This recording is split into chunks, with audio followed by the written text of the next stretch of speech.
আমরা যে বেঁচে আছি, হেঁটে চলছি, ঘুরে বেড়াচ্ছি, এই যে আপনাদের সামনে আজ বসে কথা বলছি, এই সকল কিছু আসলে সম্ভব যতক্ষণ আমার হৃৎপিণ্ড সচল, যতক্ষণ আমার শিরায় উপশিরায় প্রবহমান আছে রক্তের ধারা, আর যতক্ষণ আমাদের প্রিয়জন আমাদের চারপাশে বেঁচে আছে। এমন সময় আসলে আসে যখন প্রিয়জনদের বাঁচিয়ে রাখা আমাদের জীবনে একটি মোক্ষম উদ্দেশ্য হয়ে দাঁড়ায়। তখন হয়তো সত্য, অসত্য, ন্যায্য, অন্যায্য অনেক কিছু খেয়াল থাকে না, যেভাবে হোক যে কোনো মূল্যে বাঁচিয়ে রাখাটাই মূল লক্ষ্য থাকে। ঠিক সে কারণেই মরণোত্তর চক্ষুদান, রক্তদান, হৃৎপিণ্ডদান, অঙ্গ প্রত্যঙ্গ দান, এ সকল একটি ইস্যু হয়ে দাঁড়ায়। কিন্তু কিন্তু জীবনের বেঁচে থাকার স্ট্রাগলের সংঘর্ষে যদি আমাদের হৃৎপিণ্ড দান বা রক্তদান যদি পেশার জায়গা দখল করে নেয়, যদি অর্থই আমাদের সকল বেঁচে থাকার মূল্য হয়ে দাঁড়ায়, সেটা কি আসলে আমাদের জীবনে আবার প্রতিঘাত হয়ে ফেরত আসে না? ঠিক সেরকম একটি গল্পই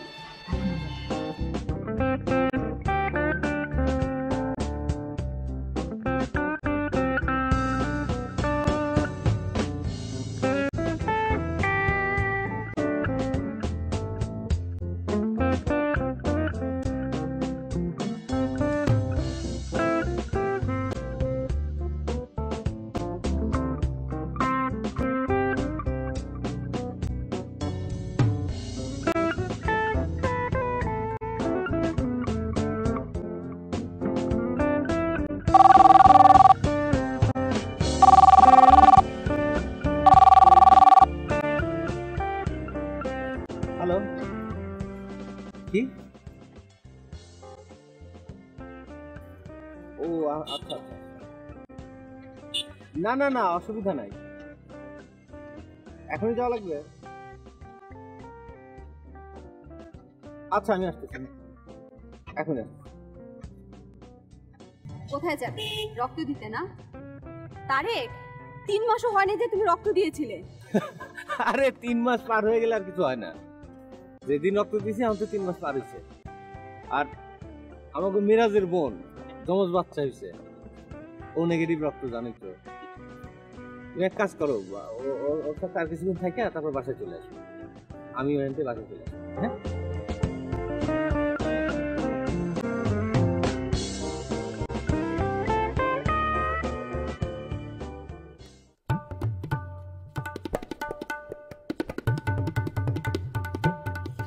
এই তোমারে না কইছি যে তুমি আমার সামনে কখনো পড়বা না, হ্যাঁ করছো কেন? ভাইজান, আপনার কথা মতো চললে কি বউ পোলাবান নিয়ে ঢাকা শহরে বাঁচতে পারবো? আপনার এক এক ফোঁটা রক্তের দাম 1000 টাকা, ফাও ফাও রক্ত দিয়ে আইলেন। ফেসবুক দেখছি। চুপ শালা দালাল, চুপ! সব সামনে থেকে সর। আমার লগে মেলকামি না, আমার লগে মেলকামি করো, থাপড়াইতে পুলিশের কাছে নিয়ে যাবো, আবার তাকায় থাকে। ভাইজান, একটা ক্লায়েন্ট আছে, ব্লাড ক্যান্সারের পেশেন্ট, 2 মাস পর পর রক্ত দেওয়ার লাগে, এক ব্যাগ দিলেই 2 লাখ টাকা পাইবে।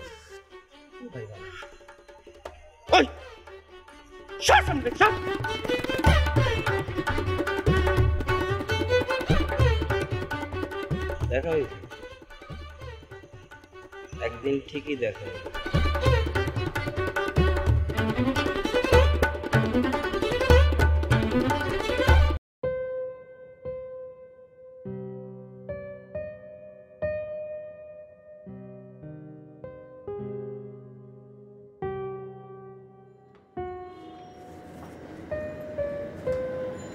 এই ওঠো, নাও দুধটা খায় নাও। কি মাথা তুলতে পারতেছো না? নিয়ে যাও, আমি খাবো না।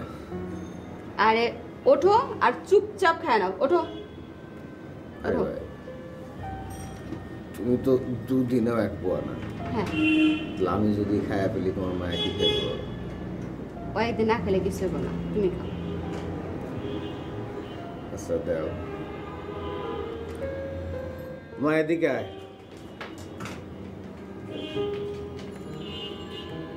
এক নিঃশ্বাসে খায় নিবা। হ্যাঁ বাহ, মাইয়ারে নিয়ে এত চিন্তা তোমার? তা ওই বস্তির প্রাইমারি স্কুলে ফালা রাখছো কেন? এই যে ভালো ভালো স্কুলের যে ফর্ম ছাড়তাছে সেই দিকে তো আমি তোমার কোনো খবর দেখি না। শোনো, মাথায় যদি ব্রেন থাকে তাহলে স্কুল লাগে না, বুঝছো? এমনি সব ঠিক হয়। আমাকে কথা নাইলে বাদই দিলাম। ওরে নিয়ে কত স্বপ্ন আছিল, নাচ শিখবো, গান শিখবো, ছবি আঁকা শিখবো, আর এখন ওরে বিদ্যাটাই দিতেছি না ঠিক মতো। সেই তোমার এখন আর কোনো খাওয়া দাওয়া কাম নাই? হ্যাঁ, তুমি তো এমন না যে আমার কিছুই জানো না, জানো তো সবই। তো এরকম catch catch catch catch catch catch করতেছো কেন এখন? এরকম করলে কি জীবন বাঁচবো? ভালো একটা চাকরি দেখো, একটা পার্মানেন্ট চাকরি দেখো। আর এই মানুষের রক্ত এরকম শীতে শুয়ে থাকলে চলবো? শোনো, গত 6 মাস আমি টার্গেট পূরণ করতে পারি নাই। কোনটাছি ছাটাই করবো তার নাকি আমার সেই তালিকা আমার নামও আছে। যাও, এখন জ্বালাও না। আর আমি একটু চাকরি খুঁজতে গেলেও তো দেখি তোমার মান সম্মানে বাজে। কি করুম আমি? যা মন চায় তুমি করো। চাকরি তো হাতের মোয়া না। যা দেখুম চাকরির মেলা বইছে, আমার শ্বশুর বাড়ির লোকজন ছাকাই করে আর চাকরি ফেরি করে বেড়াইতেছে, আর আমি ইচ্ছা মতো এটা নিয়ে নিব।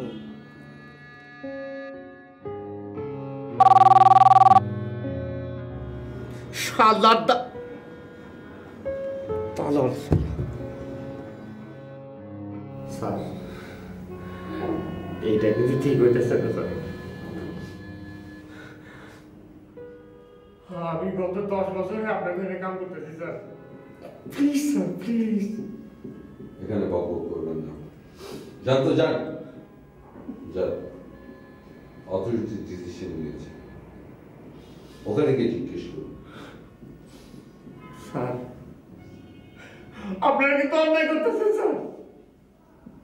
মিজানকে আমি কাজ শিখাইছি, কই মিজানের তো চাকরি যাইতেছে না স্যার। বাংলা কথা বলছেন না, যান বাগে। স্যার, এটা কইয়ান না স্যার। আমি আমার বউগুলো আমাদের না পেয়ে আমার স্যার। দেশে বহু মানুষ থাকে থাকে ভাই, সবার চিন্তা করলে কি বিজনেসটা চলবে? বিশ্বাস করেন স্যার, আমি ফাঁকি দিই নাই স্যার। বাজার খারাপ আপনারা জানেন, আমরা আমার যে এরিয়া স্যার। আরে, আমাদের চাকরি দরকার সেটা আমরা বুঝি। কথা বলতে চাইলে এমডি সাহেবের সাথে বলি। Sir please. How dare you? আমি আপনাকে কৈফিয়ত দেব? আমি out! I said out!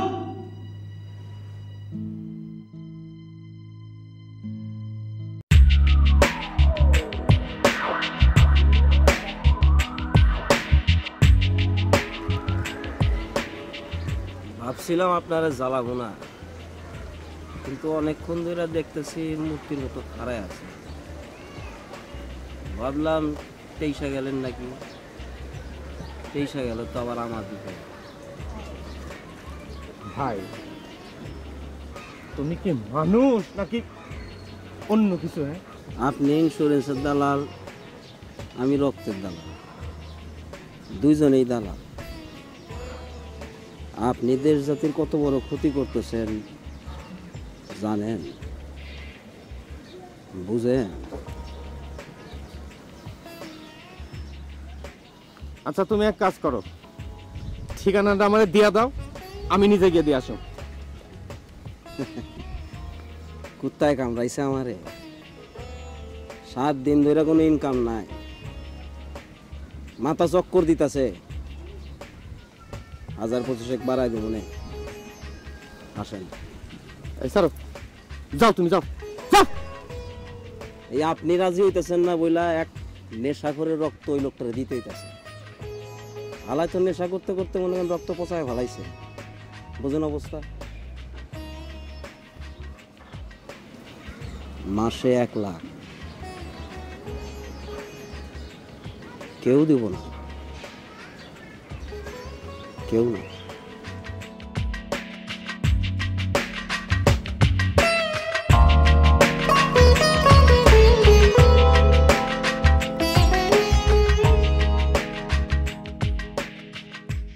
কিছুই করতে পারতেছি না। এমনকি সিএনজি আর ক্যাব চালায়া সংসার চালানো সম্ভব?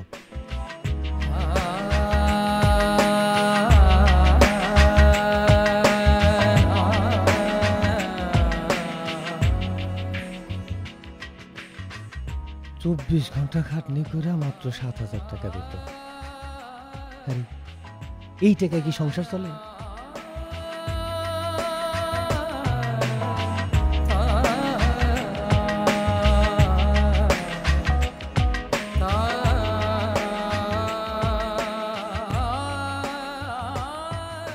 কাউরে কিছু করতে হবে না, যা করার আমিই করব।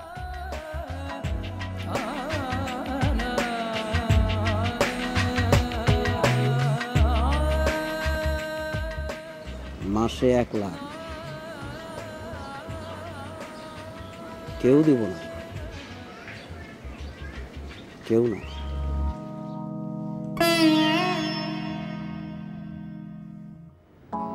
3 মাসের ভাড়া তুমি তো পালায় বেড়াও, আর আমি আমি কি করু? আচ্ছা সমস্যাটা কই হয়েছে কও তো?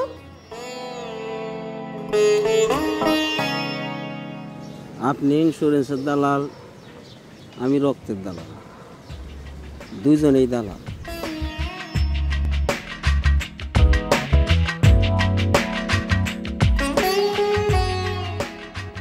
এই কথা কও না কেন? তুমি কি বোবা হয়ে গেছো? বাড়িতে খাওন নাই? খাওন মেয়েটা না খাই আছে।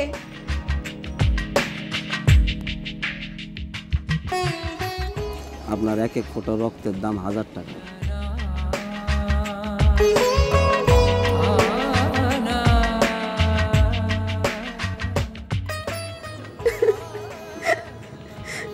আমি বাপের বাড়ি চলে যাচ্ছি।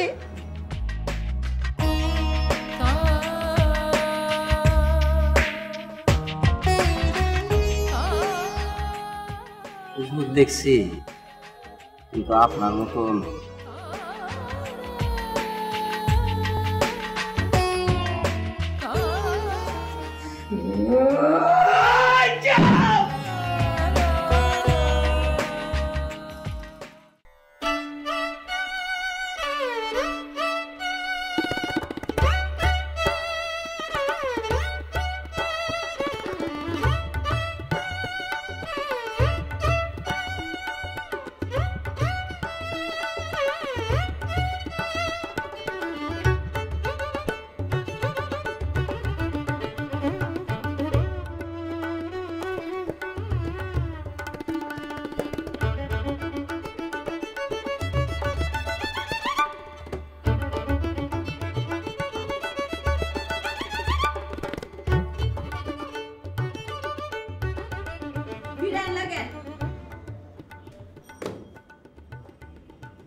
এত টাকা তুমি কই পাইলা?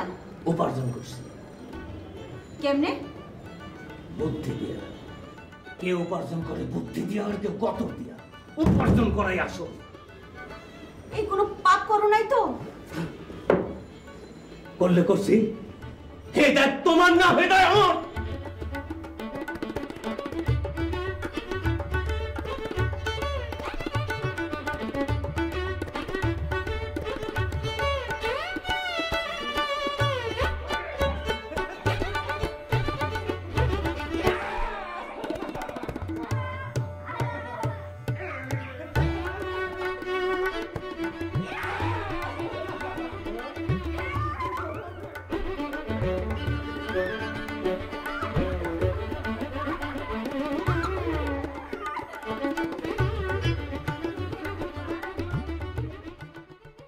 হ্যালো, কি? আরে না, আমি আর চাকরি করবো না।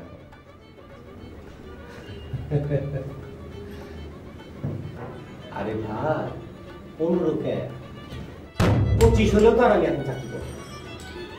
রাখো ফোনটা।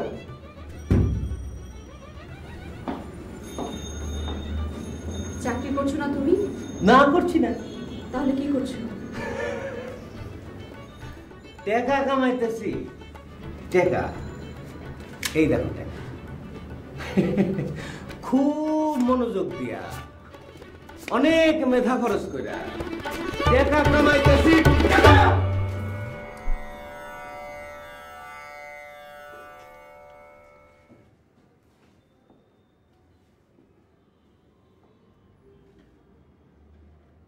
তুমি করো না ভাই, কয়টা টাকা পাইতাম কও? 20%, এটাতে আমার পুরো পরিবার চলে। আমার লাগে বেমারিটা তুমি করো। আচ্ছা, আমি কিসের জন্য তোমার এই ফাও 20% দিয়ে দেবো কও? হ্যাঁ, কেউ দেয়? তার চেয়ে তুমি এক কাজ করো, এইগুলো সাইডা সুইডা দিয়া ভালো হয়ে যাও। ও ভাই, দালালি ভালো জিনিস না ভাই। আমি তোমার পায়ে ধরি, তুমি এরকম একটা কাম করো না। আমার পরিবার লয়ে তাহলে পথে বসতে হইব। আমি তোমার বোঝার চেষ্টা করো আমার কথা। এত টাকা টাকা করো না, এত টাকা টাকা করা কিন্তু ভালো না। দোহাই লাগে তোমার, এত লোভ কিন্তু আল্লাহ সহ্য করবো না। তোমার যদি ভালো না লাগে তাহলে তুমি যেখানে খুশি চলে যেতে পারো। যাচ্ছ না? হ্যাঁ, যাও যাও।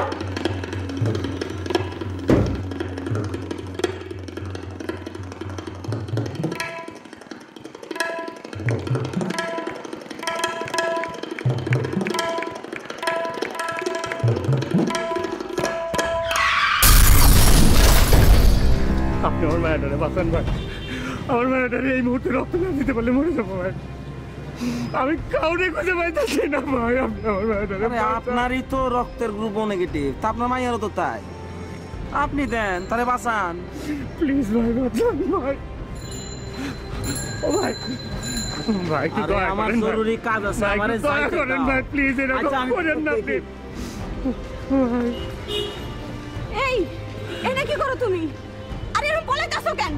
হ্যাঁ, তুমি কি মাইয়াটা রক্ত দিবে না? ডাক্তাররা তোমার লেগে বসে আছে। চলো তো, চলো তুমি। আরে এমন করতেছো কেন? চলো।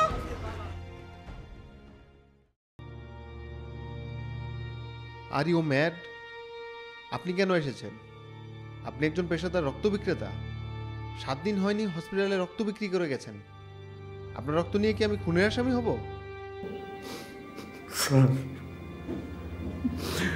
একটু দয়া করেন স্যার, আমার মায়ের বাঁচানোর জন্য স্যার আমার কোনো উপায় নাই sir, please sir, please. Shut up, এটা ফাইজলামের জায়গা না। শোনেন, মেয়েকে বাঁচাতে চাইলে অল্টারনেটিভ দেখুন। সময় আর নেই, প্লিজ প্লিজ গো।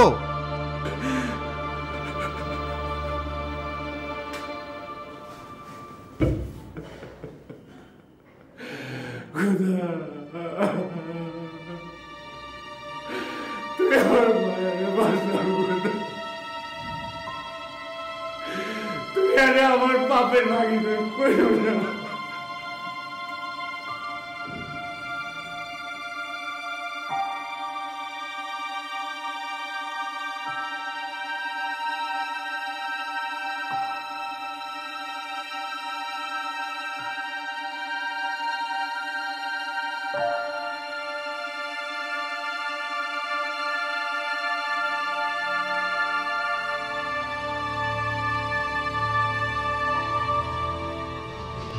অপরাধী ও অপরাধ প্রবণতা যে করাল গ্রাস বিস্তার করেছে, তা যে কখন কোন সময় আপনি পর্যন্ত চলে আসবে তা কিন্তু হয়তো আপনিও জানেন। আর কখন কিভাবে আপনি সে লোভের ফাঁদে পা দেবেন সেটা হয়তো আপনি নাও জানতে পারেন। কিন্তু আপনি কি আসলে নাও জানতে পারেন? তাহলে আপনার শিক্ষা, আপনার বেড়ে ওঠা, বড় হয়ে ওঠা তা কোথায় গেল? লোভের ফাঁদে যদি পাই দিয়ে দিলেন তাহলে মানবতার জয়ে আপনার অবদান কই? এই প্রবল যুদ্ধ বিধ্বস্ত পৃথিবীতে আমাদের ছোট্ট ছোট্ট মানবতার জয়ই কিন্তু আমাদের ছোট্ট ছোট্ট জয়। আর সেই জয়ই আসলে আমাদের পৃথিবীকে বাঁচিয়ে রাখবে, আমাদের বাঁচিয়ে রাখবে। এবং সে উদ্দেশ্যে আসলে আমরা আমাদের নিজেদের দিকে তাকাবো, সে আশাই শুধু আমরা করতে পারি। সে আশাই করতে থাকবো। আর আপনারা আমাদের এই ইমেইল অ্যাড্রেসে যোগাযোগ করবেন আপনাদের সাথে অবশ্যই যোগাযোগ হবে। ভালো থাকবেন, সুস্থ থাকবেন আর আলোকিত থাকবেন। অনেক ধন্যবাদ।